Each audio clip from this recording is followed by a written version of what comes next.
ಪ್ರಾರ್ಥನೆ ಮಾಡವ.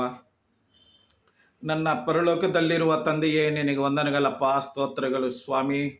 ಇದು ಭೂಲೋಕದಲ್ಲಿ ಇವತ್ತಿನ ದಿವಸ ಸ್ವಾಮಿ ಅಪ್ಪ, ಎಲ್ಲ ಜನರು ಜೀವನ ಮಾಡಲಿಕ್ಕೆ ನೀವು ಕೊಟ್ಟಿರುವಂಥ ನಿನ್ನ ಸಹಾಯಕ್ಕಾಗಿ, ನಿನ್ನ ಕೃಪಕ್ಕಾಗಿ ನಿನಗೆ ವಂದನೆಗಳು, ಸ್ತೋತ್ರಗಳು.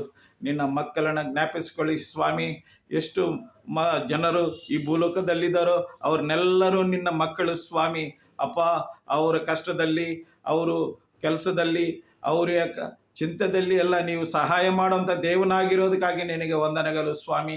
ಈ ಸಮಯದಲ್ಲಿ ನಿನ್ನ ಮಕ್ಕಳನ್ನು ಸ್ವಾಮಿ ಬೆದರಿಸೋ ಅಂಥ ಸೈತಾನ ಶಕ್ತಿಗಳು, ದುರಾತ್ಮ ಶಕ್ತಿಗಳು, ಇಹಲೋಕ ಸಂಬಂಧಗಳು ಯಾರಾದರೂ ಇದ್ದರೆ ಯೇಸು ಕ್ರಿಸ್ತ ನಾಮದಲ್ಲಿ ಅವರನ್ನು ಬಿಟ್ಟು ಹೋಗಿ ಅಂತ ನಾನು ಬೇಡಿಕೊಡ್ತಿದ್ದೀನಿ ತಂದೆಯೇ. ನಿನಗೆ ವಂದನೆಯಪ್ಪ.